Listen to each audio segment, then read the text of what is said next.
मी पुण्यात राहतो. माझं काम असं आहे की कधी-कधी मला रात्री उशिरा घरी परतावं लागतं. त्या दिवशीही तसंच झालं होतं. नोव्हेंबरचा महिना होता. हवेत थोडा गारवा होता. घड्याळात रात्रीचे जवळपास 11 वाजले होते. मी ऑफिसमधनं बाहेर पडलो आणि माझी बाईक स्टार्ट केली. रस्त्यावर फारशी गर्दी नव्हती. दिवसा जिथे हजारो गाड्या धावत असतात, तो रस्ता रात्री अगदी शांत वाटत होता. रस्त्याच्या दोन्ही बाजूला मोठमोठी झाडं होती आणि मधून पिवळ्या रंगाचे स्ट्रीट लाईट लागलेले होते. मी हळूहळू गाडी चालवत होतो. डोक्यात दिवसभराच्या कामाचे विचार चालू होते. अचानक माझ्या नजरेसमोर रस्त्याच्या कडेला एक मुलगी उभी दिसली. ती हात दाखवून लिफ्ट मागत होती. रात्रीच्या वेळी एकटी मुलगी रस्त्यावर उभी असल्याचं पाहून मला थोडं आश्चर्य वाटलं. मी गाडी थोडी स्लो केली. ती जवळ आली. ती साधारण 22-23 वर्षाची दिसत होती. तिने पांढरा ड्रेस घातला होता आणि केस खांद्यावर मोकळे सोडले होते. तिचा चेहरा खूप शांत होता. ती हळू आवाजात म्हणाली, "भाऊ, मला थोडं पुढे सोडाल का? माझी गाडी बंद पडली आहे." मी आजूबाजूला पाहिलं. रस्ता पूर्णपणे रिकामा होता. क्षणभर मला वाटलं की नकार द्यावा. मग मनात आलं, इतक्या रात्री एकटी मुलगी आहे. ती कशी जाणार? म्हणून मी हो म्हणालो. "ठीक आहे, बसा." ती हळूच बाईकच्या मागे बसली आणि आम्ही पुढे निघालो. सुरुवातीला सगळं अगदी नॉर्मल होतं. पण काही मिनिटांनी मला एक गोष्ट लक्षात आली. ती एकदम शांत होती. ना मोबाईल, ना काही बोलणे. मी विचारलं, "कुठे जायचं आहे तुम्हाला?" ती म्हणाली, "सरळ चला, मी सांगते." तिचा आवाज खूप थंड आणि शांत होता. जणू काही भावना नव्हत्या. मी पुन्हा गाडी पुढे चालवत राहिलो. रस्ता आता शहरापासून थोडा दूर जात होता. झाडं जास्त दाट होती आणि स्ट्रीट लाईट कमी होत होत्या. थोड्या वेळाने अचानक म्हणाली, इथून डावीकडे घ्या." मी गाडी वळवली. तो रस्ता अगदी निर्जन होता. माझ्या मनात थोडी भीती निर्माण झाली. मी म्हणालो, "येथे तर काही घरं दिसत नाहीये." ती हळू आवाजात म्हणाली, "आहे, पुढे चला." तिचा आवाज ऐकून माझ्या अंगावर काटा आला. का ते मला समजलंच नव्हतं. मी गाडी चालवत राहिलो. थोड्या वेळाने मला जाणवलं की गाडी अचानक खूप थंड वाटायला लागली आहे. हवा एकदम गार झाली होती. मी मिररमध्ये पाहिलं. ती मुलगी खाली मान घालून बसली होती. तिचे केस तिच्या चेहऱ्यावर पडले होते. मी पुन्हा पुढे लक्ष दिलं आणि तेव्हाच ती अचानक म्हणाली, "इथे थांब." मी ब्रेक दाबला. समोर एक जुना पूल होता. आजूबाजूला पूर्ण अंधार. मी मागे वळून पाहिलं. ती मुलगी बाईकवरून उतरली. ती काही क्षण शांत उभी राहिली. मग ती माझ्याकडे पाहून म्हणाली, "धन्यवाद." मी म्हणालो, "काही नाही, पण तुम्ही इथे." मी वाक्य पूर्ण करण्याआधीच ती हळू आवाजात चालत पुढच्या दिशेने जाऊ लागली. मला थोडं विचित्रच वाटलं. मी तिला विचारणारच होतो की तुमचं घर कुठे आहे, पण ती काही पावलं पुढे गेली आणि अचानक ती गायब झाली. हो, अगदी डोळ्यासमोरूनच. मी घाबरून बाईकवरून उतरून आजूबाजूला पाहू लागलो. कुठेच कोणी नव्हतं. मी पुलावर धावलो. तिथे पूर्ण अंधार होता. खाली नदी वाहत होती, पण ती मुलगी कुठेच दिसत नव्हती. माझ्या अंगावर काटा आला. मी पटकन बाईकवर बसलो आणि तिथून निघालो. घरी पोचल्यावर माझं डोकं जरा शांत नव्हतं. पण मी स्वतःला समजावत होतो, कदाचित ती झाडाच्या मागे गेली असेल. मी ऑफिसला जात असताना त्याच रस्त्याने गेलो आणि तिथे मला एक चहाची टपरी दिसली. मी चहा घेतला आणि सहज त्या माणसाला विचारलं, "इथे काल रात्री एक मुलगी उभी होती, पांढऱ्या ड्रेसमध्ये." तो माणूस अचानक माझ्याकडे गंभीर नजरेने पाहू लागला. तो म्हणाला, "तुम्ही तिला लिफ्ट दिली का?" माझ्या हातातील चहाचा ग्लास थरथरू लागला. मी म्हणालो, हो, पण तुम्हाला कसं माहिती? तो माणूस काही क्षण शांत राहिला. मग तो म्हणाला, ती मुलगी 3 वर्षापूर्वी इथेच अपघात झाला होता. माझं हृदय जोरात धडधडायला लागलं आणि म्हणालो, काय? तो पुढे म्हणाला, रात्री ती लिफ्ट मागत असते आणि लोकांना पुलापर्यंत आणते. माझ्या अंगावर शहारे आले.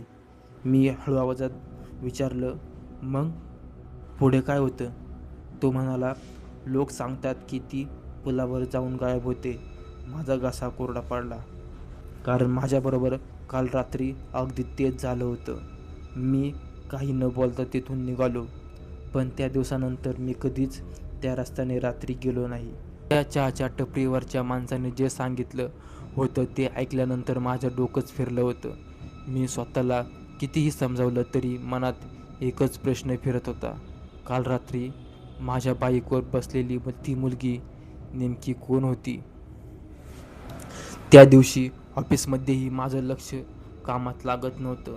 सतत ते दृश्य डोळ्यासमोर येत होते. रिकामा रस्ता, पांढऱ्या ड्रेसमधली मुलगी आणि पुलाजवळ अचानक गायब होणं. संध्याकाळी मी पुन्हा त्या रस्त्याने जायचा निर्णय घेतला. मला खात्री करून घ्यायची होती की ते सगळं खरंच घडलं होतं की फक्त माझा भ्रम होता. रात्री जवळपास 10:30 वाजले होते. मी मुद्दाम त्याच वेळेला तिथे गेलो. रस्ता पूर्ण तसाच शांत होता. वाऱ्यामुळे झाडांच्या फांद्या हलत होत्या आणि लाईट्स खाली लांब सावल्या पडत होत्या. मी हळूहळू बाईक चालवत होतो. मनात भीती होती, पण कुतूहल जास्त होतं. पण त्या जागेच्या जवळ पोहोचलो जिथे काल ती मुलगी उभी होती, कारण ती पुन्हा तिथेच उभी होती, त्याच जागी, त्याच पांढऱ्या ड्रेसमध्ये, आणि पुन्हा हात दाखवून लिफ्ट मागत होती. माझ्या अंगात थरथरू लागलं. मी काही सेकंद बाईक स्लो केली. माझ्या मनात 2 आवाज चालू होते. एक मन म्हणत होतं, इथून लगेच निघून जा.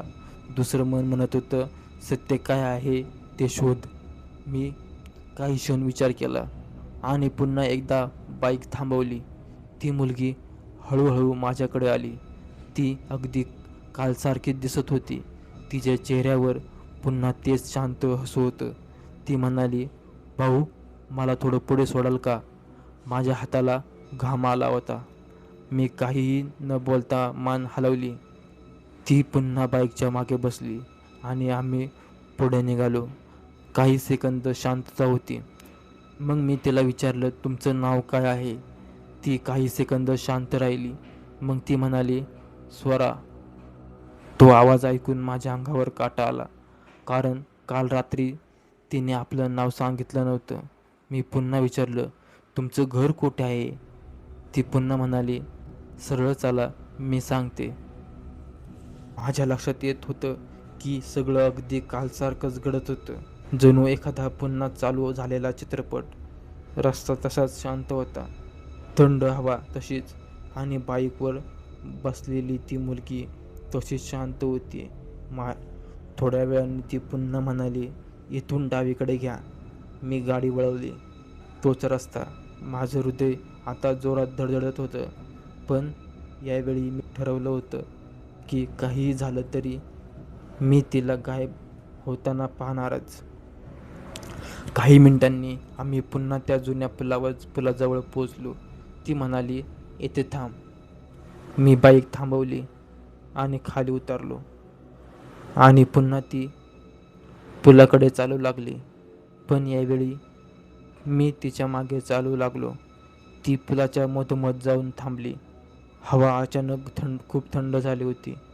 ती हळूहळू माझ्याकडे वळाली आणि पहिल्यांदाच मी तिचा चेहरा नीट पाहिला होता. तिचे डोळे पूर्ण पांढरे झाले होते. माझ्या अंगावर काटा आला.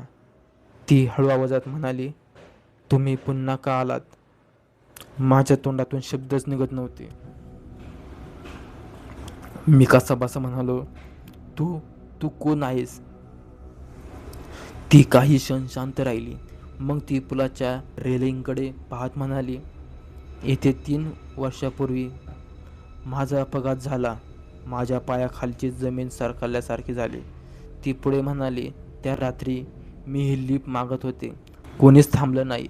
तिच्या आवाजात एक वेदना होती आणि ती पुन्हा माझ्याकडे पाहत म्हणाली, आता मी रोज इथे उभी राहते.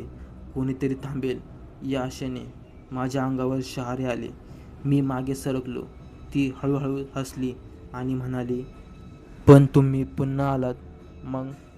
अचानक तिचा चेहरा बदलू लागला. तिच्या कपाळावर जखमा दिसू लागल्या, ड्रेसवर रक्ताचे डाग दिसू लागले आणि काही सेकंदात ती अगदी अपघातात जखमी झालेल्या माणसांसारखी दिसू लागली. मी घाबरून मागे पळालो आणि तेव्हाच जी जोरात किंचाळली. तो आवाज इतका भयानक होता की माझ्या कानात अजूनही घुमतो. त्या रात्रीनंतर मी खूप दिवस त्या रस्त्याजवळही गेलो नाही.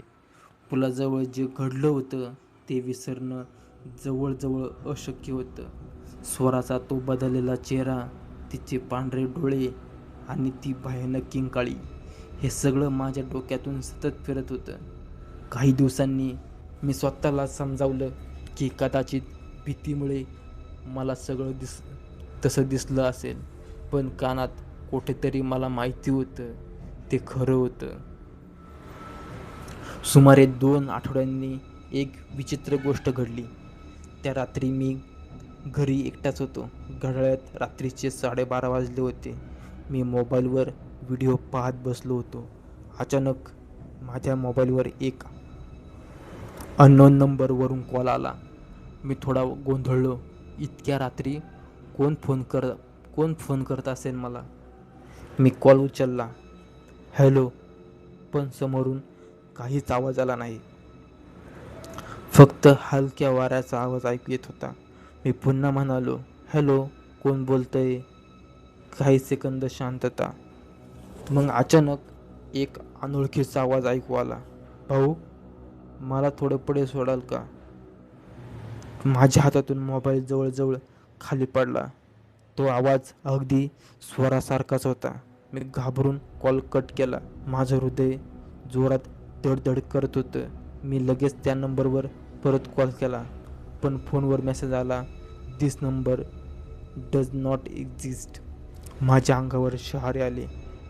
मी स्वतःला समजावण्याचा प्रयत्न करत होतो की कदाचित कोणीतरी प्रँक करत असेल, पण खरी भीती दुसऱ्या दिवशी समजली. दुसऱ्या दिवशी सकाळी माझा मित्र अमय मला फोन करून म्हणाला, अरे काल तू कुठे होतास? मी म्हणालो, घरीच होतो. का? तो म्हणाला, काल रात्री कोणीतरी तुझ्यासारखा बाईकवर पुलाजवळ दिसला. मी म्हणालो, काय? तो पुढे म्हणाला, माझा एक ओळखीचा पोलीस आहे. तो म्हणत होता की काल रात्री तेथे अपघात झाला. मी थरथरत विचारलं, कोणाचा? अमय काही क्षण शांत राहिला.